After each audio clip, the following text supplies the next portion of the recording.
মালয়েশিয়ায় প্রথম বিদেশ সফরে প্রধানমন্ত্রী তারেক রহমানকে লাল গালিচার সংবর্ধনা। অস্ট্রিয়ার ম্যাচের আগে বারবিকিউ পার্টিতে আর্জেন্টিনা, ফুরফুরে মেজাজে মেসি বাহিনী। সরকারি চাকরিতে 4.5 লাখের বেশি পদ শূন্য, নিয়োগে 5 বছরের মহাপরিকল্পনা। যশোর ওসমানপুরে জমি বিরোধী হামলা, বাড়ি থেকে বের করে দেওয়ার অভিযোগ।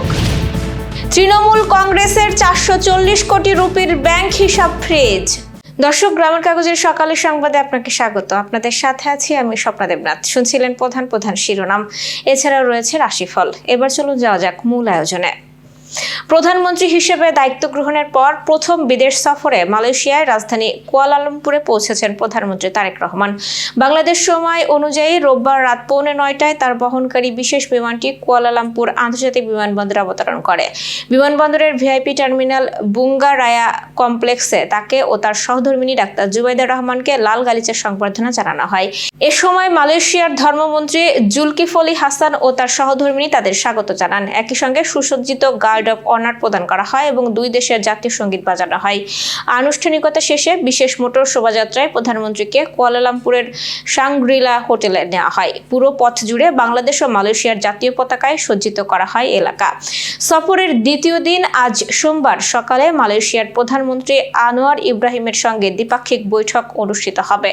সেখানে একান্ত বৈঠক, প্রতিনিধি পর্যায়ের আলোচনা এবং যৌথ সংবাদ সম্মেলন হওয়ার কথা রয়েছে। একই সফরে দুই দেশের মধ্যে মুক্ত বাণিজ্য চুক্তি ও সাংস্কৃতিক বিনিময় সহ একাধিক গুরুত্বপূর্ণ চুক্তি সই হওয়ার সম্ভাবনা রয়েছে। মালয়েশিয়া সফর শেষে প্রধানমন্ত্রী চীনের উদ্দেশ্যে রওনা দেবেন। বিশ্বকাপে প্রথম ম্যাচে দুর্দান্ত জয় দিয়ে যাত্রা শুরু করার পর আত্মবিশ্বাসে ভরপুর আর্জেন্টিনা শিবির। দ্বিতীয় ম্যাচে অস্ট্রিয়ার বিপক্ষে মাঠে নামার আগে ডালাসে ঐতিহ্যবাহী বারবিকিউ পার্টিতে মেতে ওঠে লিওনেল মেসির দল। আর্জেন্টিনা ফুটবল অ্যাসোসিয়েশনের প্রকাশিত ভিডিওতে দেখা যায় খেলোয়াড়রা হাসি আনন্দে সময় কাটাচ্ছেন। গোলরক্ষক এমিলিয়ানো মার্তিনেজকে নাচতে ও সতীর্থদের সঙ্গে আনন্দ করতে দেখা যায়। দলীয় সূত্রে জানা গেছে, বড় টুর্নামেন্টে মাঠের চাপ কমাতে এবং দলীয় বন্ধন আরো দৃঢ় করতে এমন আয়োজন করে থাকে আর্জেন্টিনা শিবির। অনুশীলনের বাইরে এই আনন্দঘন মুহূর্তে খেলোয়াড়দের মধ্যে তৈরি হয় ইতিবাচক পরিবেশ। আজ বাংলাদেশ সময় রাত 11টায় ডালাসে অনুষ্ঠিত হবে আর্জেন্টিনা বনাম অস্ট্রিয়া ম্যাচ।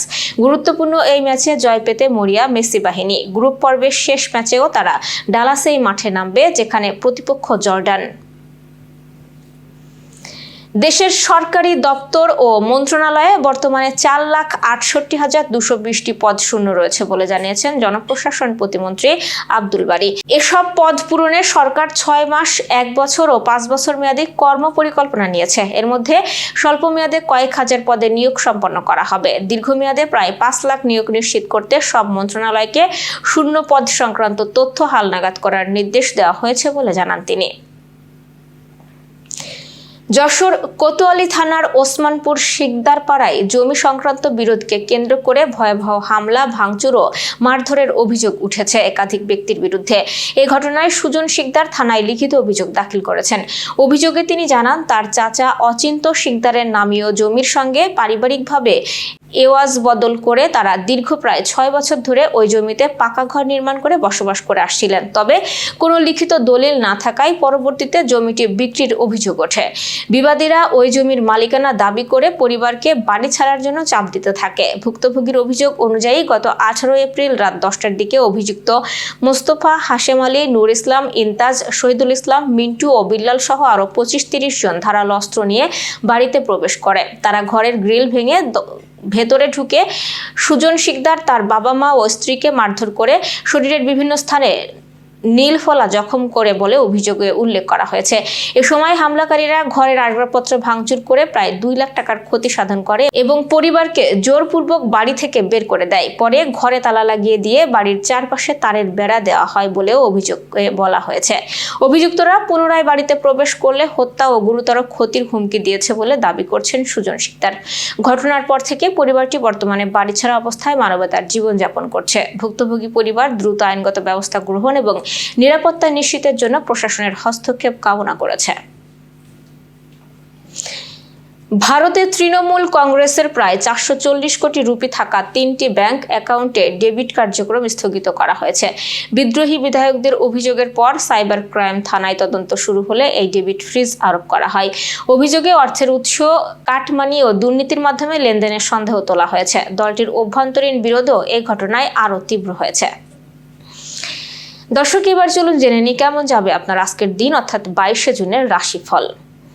মেষ রাশি নিজের বুদ্ধি খাটিয়ে কার্যসিদ্ধি করতে পারবেন। কমিশন ভিত্তিক কাজে আর্থিক লাভের যোগ রয়েছে। আজ গোপন শত্রু ক্ষতির চেষ্টা করতে পারে। বৈদেশিক বাণিজ্যে অর্থলগ্নি করলে তাতে লাভবান হবেন এবং প্রিয়জনের কথায় মানসিক আঘাত পেতে পারেন। বৃষ রাশি পারিবারিক পরিবেশ সামগ্রিকভাবে অনুকূলে থাকবে। পুরানো রোগের প্রকোপ বাড়তে পারে। ব্যবসায়িক অংশীদারের সঙ্গে সম্পর্কে বজায় থাকবে এবং কর্মপ্রার্থীরা নতুন চাকরি পেতে পারেন। মিথুন রাশির সংক্রামক রোগে ভুগতে হতে পারে। জমানো টাকার অপচয় হতে পারে। কর্মক্ষেত্রে সতর্ক না হলে কর্তৃপক্ষের কাছে জবাবদিহি করতে হতে পারে। ঘনিষ্ঠ ব্যক্তির থেকে ক্ষতির সম্ভাবনা রয়েছে এবং দীর্ঘদিন ধরে পাওনা টাকা আজ পেতে পারেন। কর্কট রাশির সঠিক সিদ্ধান্তের অভাবে সুযোগ নষ্ট হতে পারে এবং অবিবাহিতদের বিয়ের কথা এগোতে পারে। দুষ্ট প্রতিবেশীদের কারণে আপনার সমস্যা বাড়তে পারে এবং একাধিক ব্যবসা থেকে অর্থ লাভের সম্ভাবনা আছে। সিংহ রাশির মায়ের চিকিৎসার কারণে ব্যয় বৃদ্ধির যোগ রয়েছে। ছাত্রছাত্রীরা উচ্চশিক্ষার নতুন পথ পেতে পারেন। আয় বাড়লেও পাশাপাশি অতিরিক্ত ব্যয় বৃদ্ধির যোগ রয়েছে। ঋণ সংক্রান্ত আর্থিক ঝুঁকি এড়িয়ে চলুন এবং বহুজাতিক কোম্পানিতে চাকরির প্রস্তাব পেতে পারেন। কন্যা রাশির খাওয়া দাওয়া অনিয়মের কারণে হজমের সমস্যা দেখা দিতে পারে। নিজের বুদ্ধির দোষে কর্মস্থানে সমস্যায় পড়তে পারেন। তর্ক বিবাদে প্রতিপক্ষের পরাজয় নিশ্চিত। ন্যায্য প্রাপ্তিতে বাধা পেতে পারেন। সরকারি কাজের সঙ্গে যুক্ত ব্যক্তিদের আর্থিক উন্নতির যোগ রয়েছে। তুলা রাশির ব্যবসায়ে মোটা লাভের ইঙ্গিত রয়েছে। উপার্জন বাড়লেও সঞ্চয়ে যথাযথ হবে না এবং আগের আটকে থাকা কাজ টাকা ফেরত পেতে পারেন। কাছের বন্ধুদের শারীরিক সমস্যায় বিচলিত হতে পারেন। বৃশ্চিক রাশির সৌভাগ্য বৃদ্ধির যোগ আছে। নতুন কোনো যৌথ উদ্যোগের ব্যবসা প্রতিষ্ঠিত হতে পারেন।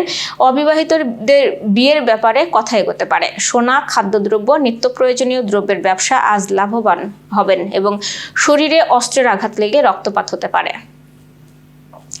ধনুরাশির আজ স্বাস্থ্য ভালো থাকলেও মানসিক শান্তির অভাব থাকবে। সাংসারিক কাজের ঝঞ্ঝাট বাড়তে পারে। কর্মক্ষেত্রে ঊর্ধ্বতন কর্তৃপক্ষের দৃষ্টি আকর্ষণ করবেন এবং গুরু দায়িত্ব আপনার কাঁধে আসবে। ভাই বোনের মধ্যে মতপার্থক্য দেখা দিতে পারে এবং ব্যক্তিগত সমস্যায় বন্ধুর সহযোগিতা পেতে পারেন। মকর রাশির জমি জায়গা কেনা, নতুন বাড়ি তৈরি বা গৃহ সংস্কারের কাজে অর্থ ব্যয় হতে পারে। কোনো চতুর বন্ধু আপনার অনিষ্ট সাধনের চেষ্টা করবে। জীবনসঙ্গীর স্বাস্থ্যহানির ঝুঁকি রয়েছে। কুম্ভ রাশির রক্তচাপজনিত কষ্ট ভোগের আশঙ্কা রয়েছে। ছাত্রছাত্রীদের পড়াশোনায় অনাগ্রহ এবং মনঃসংযোগে অনীহা আসতে পারে। জীবনসঙ্গীর উত্তরাধিকার সূত্রে সম্পদ লাভ হতে পারে। আজ বিনিয়োগ করলে লাভবান হবেন এবং সামান্য বিষয় নিয়ে মায়ের সঙ্গে বিরোধ হতে পারে। মীন রাশি অন্যের উপকার করতে গিয়ে অতিরিক্ত খরচ হতে পারে। কৌশলী কথাবার্তায় কর্মক্ষেত্রে নিজের প্রভাব বিস্তার করতে পারবেন। মেশিনারি উৎপাদন, খনি, বিদ্যুৎ সংক্রান্ত কাজে যুক্ত ব্যক্তিদের আর্থিক উন্নতির যোগ রয়েছে এবং নিকটাত্মীয়ের বিপদের আশঙ্কা রয়েছে। দর্শক, এ ছিল এখনকার আয়োজন। সব খবর সবার আগে জানতে ও দেখতে চোখ রাখুন গ্রামীণ কাগজের ইউটিউব চ্যানেল ও ফেসবুক পেজে। বিদ্যুৎ ও জ্বালানি তেল ব্যবহারে সাশ্রয়ী হন। আপনার কোনো প্রশ্ন বা তথ্য থাকলে জানাতে পারেন কমেন্টে। এতক্ষণ সাথে থাকার জন্য ধন্যবাদ। পরবর্তী খবর দেখুন বেলা 2:30টায়।